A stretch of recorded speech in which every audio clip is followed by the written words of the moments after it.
Yeah. You know who it is. You know who it is. It's your boy, Bruce Hope, with the Format Podcast. Yes, indeed. Here we go. So today we have a special guest for you joining us to talk some NFL draft as well as college football is Pete Sampson, Notre Dame football beat writer for The Athletic and co-host of the Shamrock podcast. So we're going to have a good conversation with him about Notre Dame guys going to the league, what he expects them to be able to do, development at the Notre Dame football program, of course, the spring football practices, as well as what he sees for the upcoming season. So look forward to that one. It's going to be good. If you're a college football fan, check it out. If you're a Notre Dame football fan, of course, you got to tune in for this. All right. Um, but before we get to that, you know what we got to do. Let's knock out the particulars, shall we?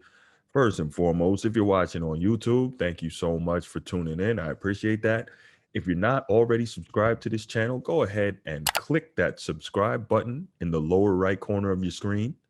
Also, click on that bell so you can be notified when new episodes come out. That way, when I bring out new content, you'll be notified right away, and you can click on it and watch it. Right. Also, click on that like button for me. I'd appreciate that as well. And if you find it interesting, if you don't, whatever it may be, why don't you leave some comments in the comments section? We'd love that. All right.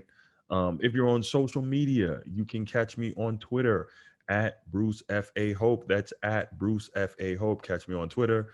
I tweet, I say stuff, I retweet stuff. So you can check that out. Also, you can talk to me directly. I love that. That's cool.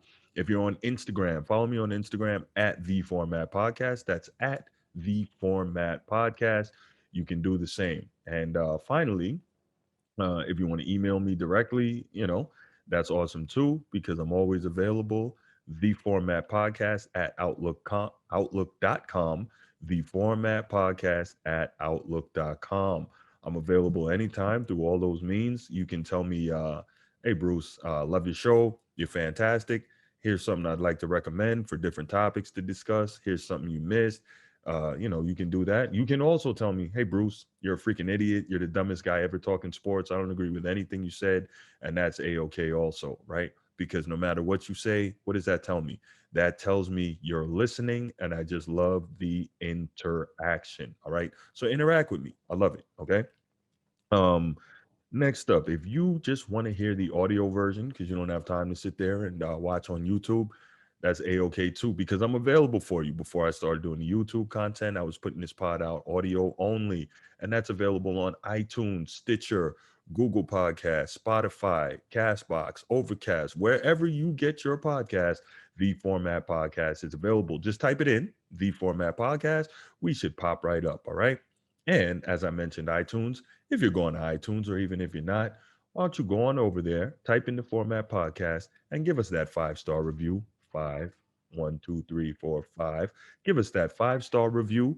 I'd appreciate it very much. Helps us move up in the rankings, and just helps this fine program keep going forward. All right. So with all that said and done, it's time to get to it. Sit back, relax, and listen up to episode 97 featuring Pete Sampson of The Athletic. Only two more after this until episode 100. Still don't know what I'm gonna do for that, but we're gonna make it happen, and we're gonna do the damn thing of the format.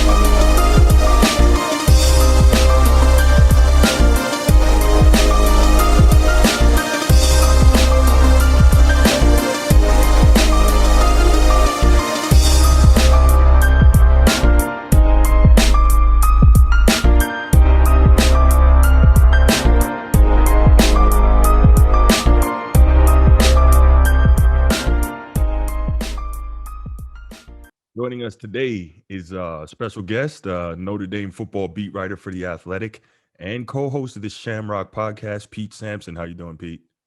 I'm doing great. Thanks for having me back. Absolutely. And just so you know, following in the footsteps of the Shamrock podcast, I have carried over the tradition of bald guests. Yes, it's a tradition for us over there. Yeah, we try to keep it with a close shave. Yes, indeed. So we got some interesting notes to kind of talk about today, Pete. Hmm.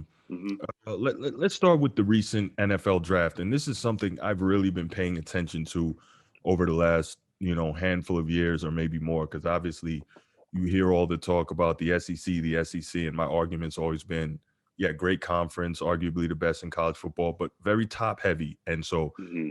every year it seems, or every other year, we see the SEC breaking its own record for having most players drafted. This year I think it was 65.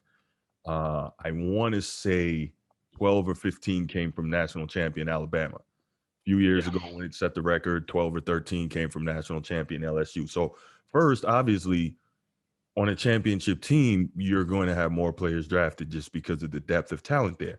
So I'm like, okay. But I say that to say Notre Dame this year, 2021, had 9 Irish players drafted.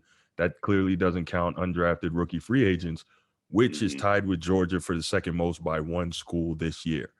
Um, what does that say to you about the state of Notre Dame football program at this point, both in terms of recruiting and player development? I mean, I'm watching a guy like JOK Owusu-Koramoah.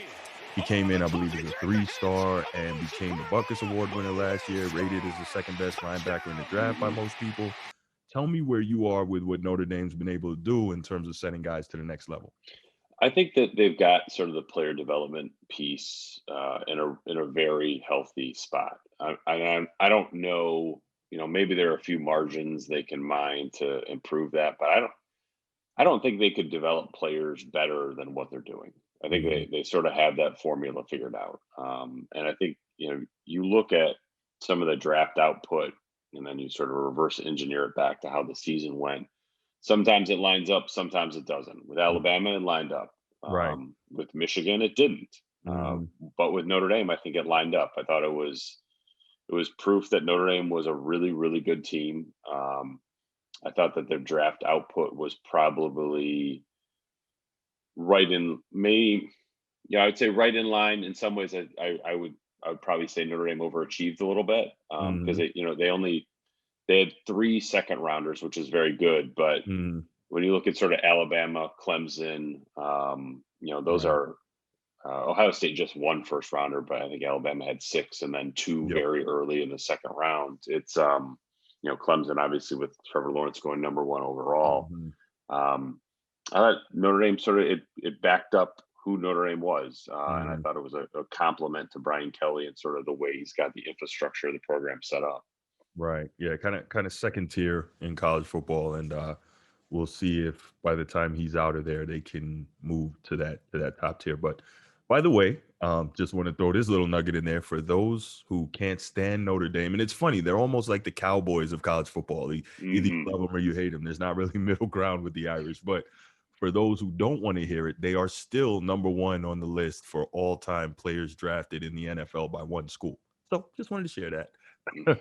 But so I mentioned JOK, Jeremiah Wuzu Koramoah earlier. I was watching the draft, and even in my prep going up to the draft, I was really kind of looking to see where he would land and how that would play out for him. And he ended up in what I think is going to be a really good spot for him.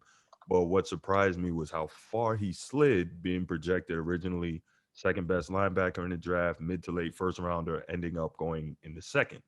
So yesterday, Adam Schefter reported that he had a heart condition that people found out about during the pre-draft process, and that's kind of what scared a lot of teams off.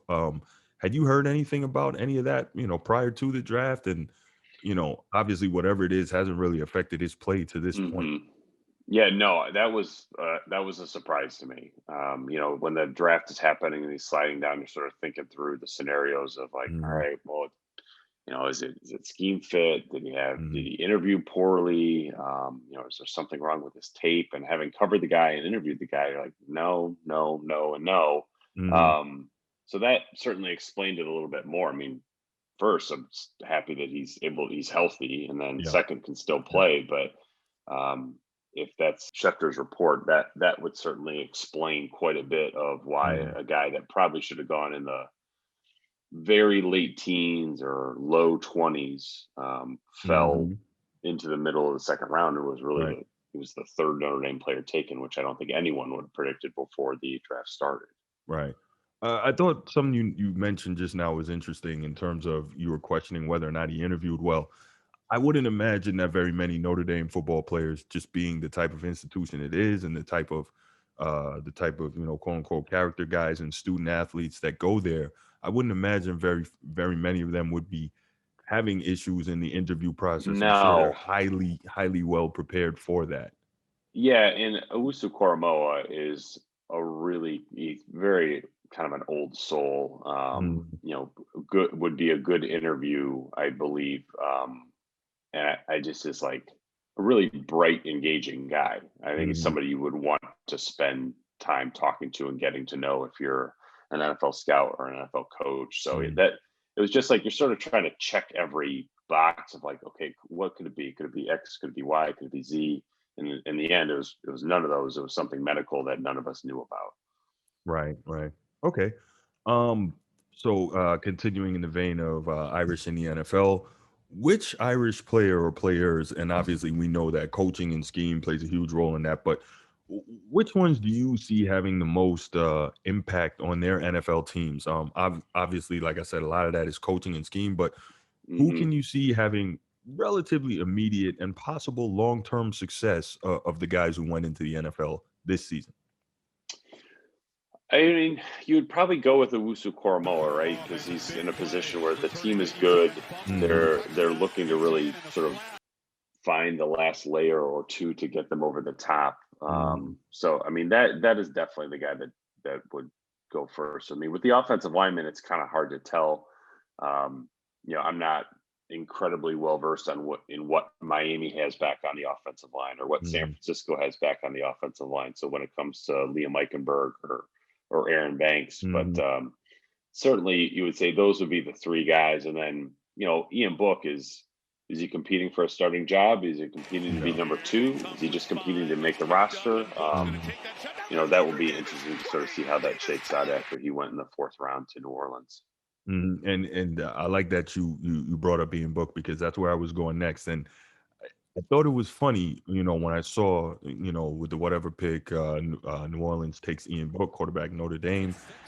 Now, this was interesting to me. No one's saying that he has even the chance to become Drew Brees or even a long-term NFL starter from what I've read and all the evaluations and listened to. But I do think it's interesting that from a physical and maybe intangible standpoint, he shares a lot of similarities with Drew Brees. Hmm. eh, Obviously at Notre Dame at the collegiate level, he's a winner. He's the winningest coach in Notre Dame, winningest QB in Notre Dame history. He's top two or three in all the passing stats. And I do think it's very interesting. And if I were him, I'd definitely try to maybe reach out and try to build a relationship with Drew Brees, in terms of maybe picking his brain, seeing, smaller quarterback, mobile early on in his career anyway. And, what can he do? Where can he improve? And obviously watch a lot of film. But what do you think of that comparison? And have you heard anything about whether or not those items were maybe part of the reason of why the Saints drafted him? I don't think that sort of a like for like comparison to Breeze is probably real important that the Saints draft evaluation. Because you look at the other quarterbacks, right? It's Taysom Hill, who's Hmm. really just a dual threat, or Jameis Winston, who's Hmm. more of a pro style guy. And then certainly you look at Breeze's college career was off the charts statistically. Hmm. He was doing things that Ian Book did not do last year at Notre Dame, but Hmm. in terms of maybe your passing scheme where you're looking for quarterbacks to be a little bit more mobile and understand Hmm. that you can't throw over the top of defensive linemen, which Brian Kelly talked about on Monday. Maybe that's part of it. Um, but I do think it's interesting that I remember talking to Tommy Reese about Ian Book back in 2018, and it was like at a media day going into the college football playoff against Clemson, and he talked about how one of the challenges that he put down to Book that year was to be Drew Brees. And Mm, it didn't have anything to do with athleticism or mhm, statistics. It had to do with mastery of an offense, and sort of the football IQ part of it. So I think that, Book and Brees shared some comparisons that way. Like, Breeze was always going to be the guy that Book, like, okay, if Book maxed out everything, who would he mhm, be? He would be Drew Brees. mhm, It's hard to max out everything, right. but I do think that I think probably going to New Orleans is a little more coincidence than anything, but there is some good threads to pull there about, why they're similar, or certainly, the NBC connection, if you really wanted to go that deep too. Yeah, I thought about that. Okay, so we'll move on from Irish in the NFL and get a little more into your wheelhouse in terms of the college football side of it. So, obviously, they just finished their spring football season with the blue and gold game. Not really sure how much there is to be able to take away from it yet, other than this will certainly be a very different team than the team we saw last year make the college football playoff. The offense should theoretically be more dynamic and explosive in the passing game, which brings us to an interesting note with five-star wide receiver Jordan Johnson announcing that he's going to transfer. So, first thing I want to get into is where are you on what caused that, and how much of a hit do you think it'll be on the Notre Dame passing attack, which we all know desperately needs to get better vertically this season? I think the way I'd phrase it is, I think Notre Dame wishes it was more of a hit than it would actually be. And what I mean by that is, like, Jordan Johnson at Notre Dame in practices was not somebody that was really impressing the coaching staff. They wanted him to. I mean, they wanted him to be as good as his recruiting ranking. Mm, But when he came in, I mean, they liked him. I don't want to sort of cast him mm, as this guy was running a 5.240. But this was not the next Michael Floyd, and they knew that right away as soon as he got here, that he was going to take some time to develop. So I think that was a little bit disappointing that they weren't getting more of a out of the box ready player. mm, But socially and academically, Notre Dame was tough for him. mm, Notre Dame is a really unique place. I mhm, think, Lou Holtz said it's, not for everybody. right. And I think Jordan Johnson really struggled with that part of the college experience there. So I think in the end, the lack of athletic success, the academic challenges, just sort of socially fitting in, he really was struggling in all three. Mm, And I think in some ways it's a relief to the player and probably the program a little bit, that they can both sort of have a fresh start there. So, mm, if Jordan Johnson was flashing like Michael Floyd or Will Fuller, mhm, or even, Kevin Austin, a healthy Kevin Austin, this would be a major, major blow. But that's not what was happening behind the scenes, with him and his athletic development. So I think it's just more of a tale of recruiting rankings are, I think, very good and predictive in the big picture. mhm, But once you get down to like the individuals, that's where you sort of lose the predictive power drops a lot.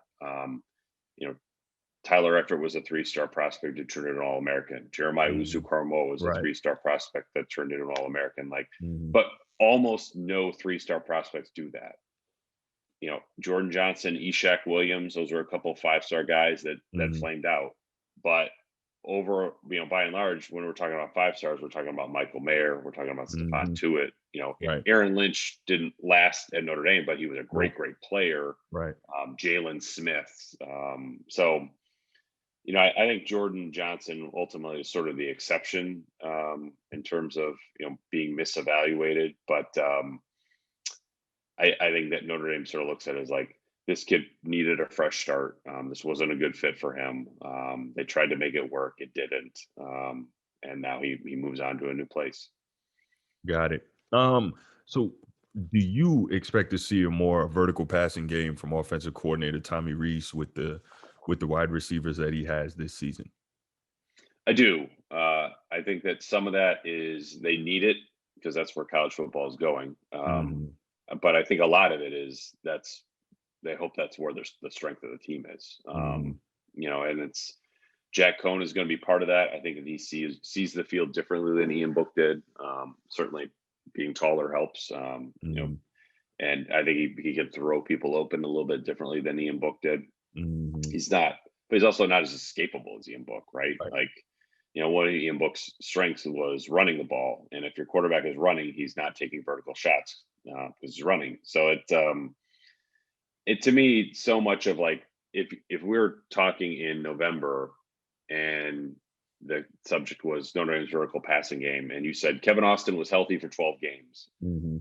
Notre Dame will absolutely have a vertical passing game that I think is going to be fun to watch. If Kevin Austin is not healthy, that this whole discussion may be turn into a little bit of a struggle for Notre Dame. But Mhm. it's that the intention is to be more vertical. That doesn't mean it will click, but that's what Notre Dame wants it to be. Right. What can we reasonably expect from Notre Dame's offensive line? They've got the moniker now, O-line U. They're Mhm. consistently pumping guys out, sending them to the league. They're consistently, in the running for the Joe Moore Award as the best offensive line in college football. What can we reasonably expect from them with likely two true freshman starters and a ton of experience and starts going to the NFL? Yeah, I mean, I think they're going to have to learn as they go. They're not going to be ready out of the box at Florida State. I think a healthy perspective, if you're a fan, is just like today is kind of the worst Notre Dame's offensive line is going to be. They're going to be better Mhm. tomorrow. Mhm. During the season, Florida State might be the worst that they play, Mhm. but they'll be better the next week and the next week and the next week. And by the end of the season, you hope you have a good offensive line. Mhm. Can you win along the way while you're learning up front? That's a great question. Mhm. We will see when they get to Wisconsin in Game 4 Yeah. how much they've learned over those first 3 weeks because they're going to have Mhm. to make a huge improvement. But that's okay. I mean, that's what happens when you turn over your entire offensive line.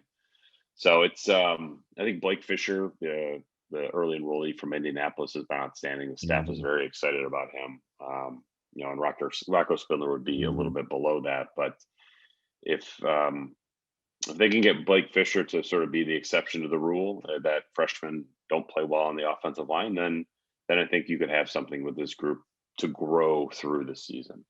Got it. Got it. So, Brian Kelly staple, at least since 2012, anyways, being physical and physicality and being that in the run game, and obviously the offensive line we were just talking about needs to be able to hold up if they're going to be more explosive in the downfield passing attack, which is something we also mentioned that they want.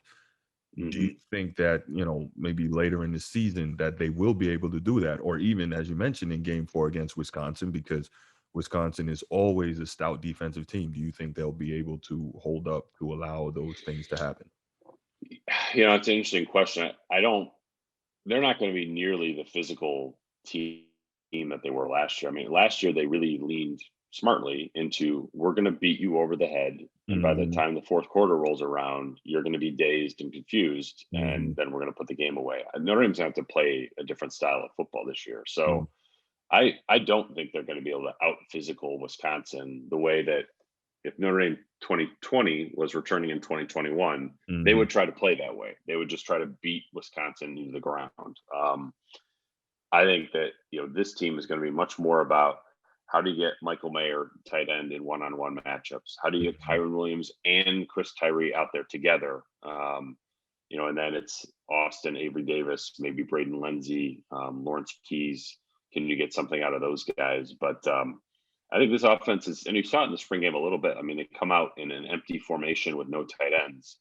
I'm not saying you should read everything into that, but that's not. They didn't play that way last year. Right. Putting Ian Book in the shotgun with nobody in the backfield didn't play to their strengths. I think with Mhm. Jack Cohn, it does, and I also think with the offensive line, you're stretching out the defense where you can't put 8 guys in the box to Mhm. blitz and confuse who's coming and who's not because Right. you're leaving too much open on the edge. So I think in some ways Reese can kind of help Notre Dame's offensive line by spreading it out.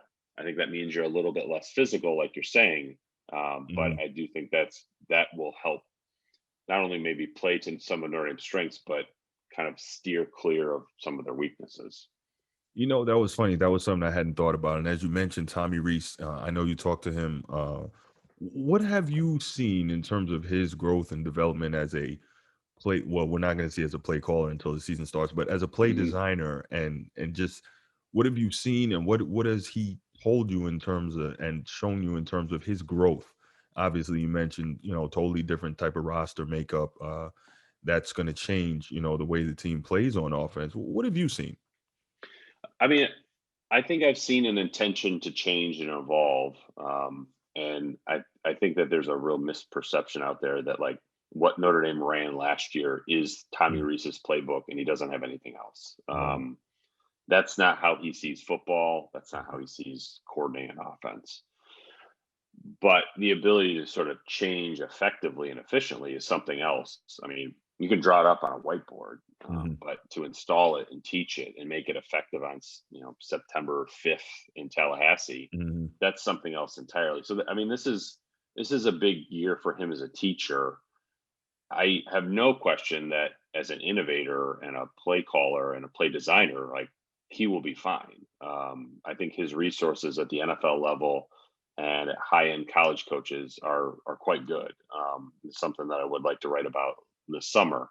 Hmm. He has places to go to bounce ideas off of NFL head coaches, but that's a big difference between that and how do I get a grad transfer quarterback to understand what I want to do? How do I get a Hmm. freshman offensive line to block it the way I want to block it? Hmm. So that's where it's a little bit different. Right.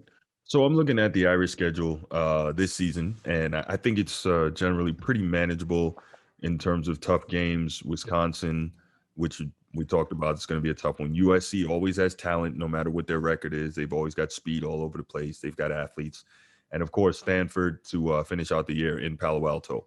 So there has to be, and we mentioned there's some drop off from last year being a playoff team, just due to the loss of all that experience. Do we think that Notre Dame can get to double digit wins for the fifth consecutive season under Brian Kelly this year? I do. Um, and I would definitely throw Cincinnati in that mix too. I know it's Oh not yeah, yeah, that slipped me. Yep. not a brand name at all, No, right? But very I do sound think program just though. what they have, how much Hmm. they're used to winning. They Hmm. return a really good quarterback. I think Luke Fickle is a great head coach. So, Hmm. but those 4 games, I look at those and think, all right, Notre Dame should get 3 of them. Maybe they only get 2 of them. Hmm.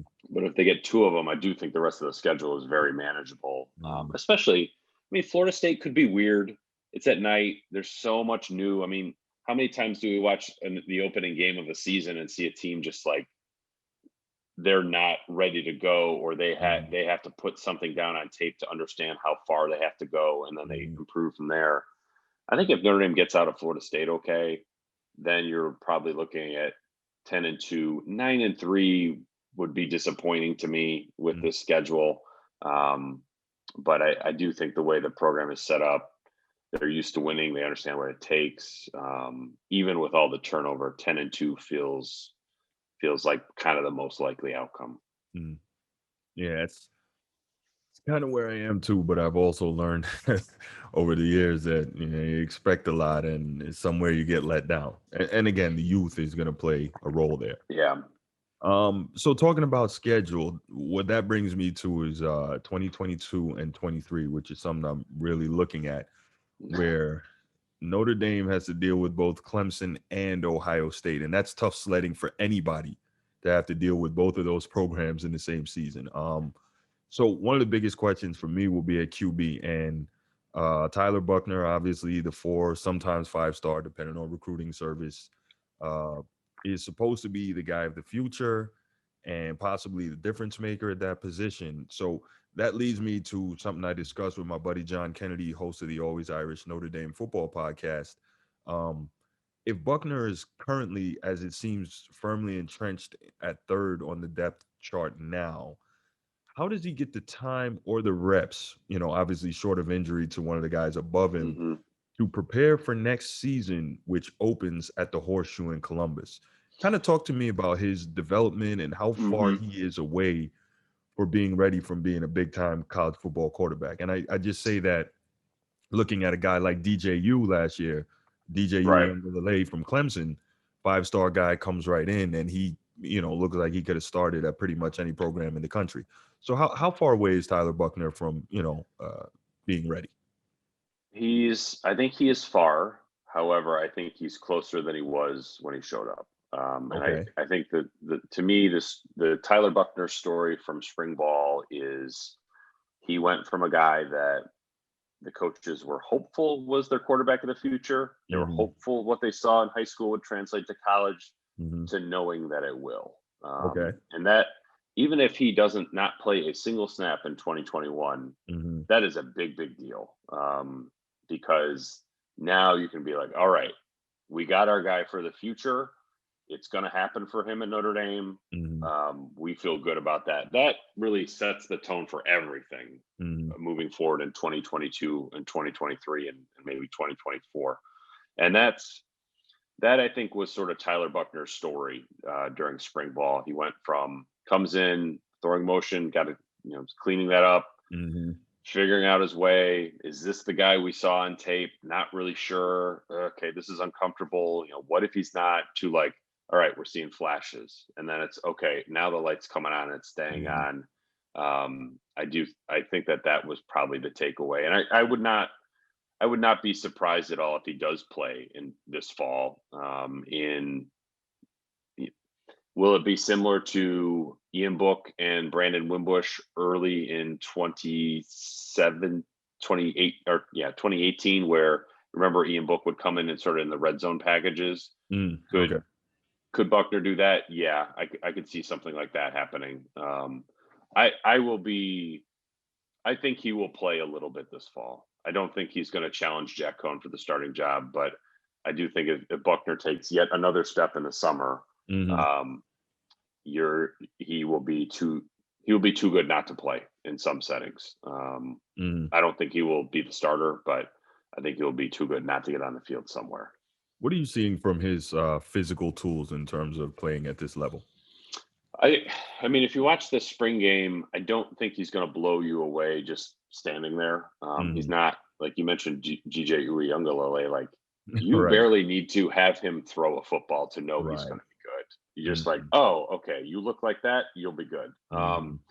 Maybe a better comparison would be Bryce Young at Alabama because Bryce Young, another California kid, 5-star guy, Hmm. physically he's not super impressive, but just does everything really well. And I think Tyler Buckner, Notre Dame has sort of seen the ball comes out faster with him than anybody else. The ball gets there faster than anybody else. He's more athletic on the run than anybody else. So he's got he's got the best physical tools of all the quarterbacks here. That's not a question at all Hmm. for Notre Dame. Now it's just a matter of like figuring out the offense, Hmm. understanding how to be a college quarterback. And I do Right. think probably I've written about this, but it's worth repeating. Like he is incredibly smart. Mm. This is not somebody who's going to come to Notre Dame and struggle academically, where you're Okay. worrying about football being hurt because he's not doing well in calculus. Like Hmm. calculus will be easier for Tyler Buckner than football. And I think football comes pretty naturally. So he will. Right. He is kind of one of those perfect fit type guys Hmm. for this place. Okay. So has there been enough of what you or well obviously the coaching staff has seen in terms of his ability to kind of process on this level? Because we know a lot of guys come in with the tools, but the Hmm. mental part of the game is kind of where the difficulty is in making the transition. Yeah, Where I is mean he with that's that? I mean, obviously it's very early in the yeah. process. So. I think that's kind of what I would like to see more of. Mhm. And that it's hard to evaluate, right? Because you watch the games, we're not sure what he's processing. Mm. But I think that in certainly in high school, he called his own plays sometimes. Mm. I think his understanding of the game is at a high level. I don't think that's not to say that it's like off the charts at Mensa type of stuff, but he understands the game. Mm. I think he understands how offense fits together. So, and like I said earlier, he is really, really smart. And I think that intellect is it's not just book smart. I think he's football smart too. So, not that wouldn't be a huge concern for me. But until you get in a game against a team that is trying to rip your head off, it's that's a different problem to solve. Got it. So before I let you get out of here, Pete, let's talk one more item. Mhm. Tell me, who do you see and why as one impact player this year on offense, another on defense, and your impact freshman. On defense, cornerback Cam Hart, I think is the guy that I would pick out, and I mean that like as a new guy. Like your Mhm. listeners probably know who Kyle Hamilton is. Right, right, They right. probably know who Myron Tagovailoa is. Mhm. I think Cam Hart has a chance to be a dynamic corner for Notre Dame and a real surprise story of the season. That's The something they've coaching's needed. Just watching yeah, them get torn apart by elite wide receivers year after year. they need somebody who's long and lean and lanky Mhm. to play corner, and I think that they have him in Cam Hart. But again, we'll see when the lights go on if it holds up. But the coaching staff is very, very high on this kid privately. Mhm. Offensively, you know, Chris Tyree is not a breakout player because he played a bunch last year and was quite Mhm. good. But I do think the staff sort of sees what's coming for him Mhm. as similar to the jump Kyron Williams made from freshman to sophomore year.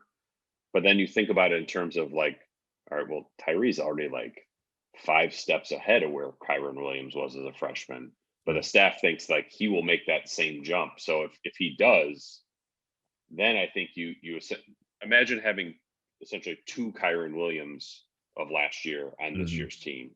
I think that's what the staff thinks they're going to have with him. Mhm. So I would still, well, Tyree is not your classic breakout player because he had a good freshman season. I do think Mhm. he's somebody who's going to go from very good to like great Mhm. this season. Okay. That's something we're looking forward to. And did you mention the impact freshman, or that was Yeah, Cam the Hart? freshman is yeah. I mean, so Cam Hart's been around, so he's kind of a junior, but hasn't Okay. played. The impact freshman. I guess you really have to go with Blake Fisher, right? Yeah. He's probably going to start on the offensive line. Would be the first opening a starter of a freshman on the offensive line since Sam Young in 2006. I think he Wow. would just be the third freshman offensive lineman to start any game under Brian Kelly. Mhm. I think it's just Steve Elmer with 4 and Robert Hainsey with 1. So Mhm. that would be pretty impressive. I'm not sure if there's like a Clarence Lewis in this class, like Mhm. kind of a 3-star guy that surprises you. But I mean, I thought Justin Walters did some good things in the spring game, and they're looking for a fourth safety, and he may have a shot to be that guy. So Blake Fisher would be the obvious pick. Maybe Justin Walters more of a deep cut there. Okay. All right. Well, Pete, always a pleasure to have you in talking Notre Dame football and sharing the knowledge. It's great to have you, and hopefully we'll get a chance to talk again before the season starts, and hopefully I'll see you in Tallahassee. Absolutely, hope so.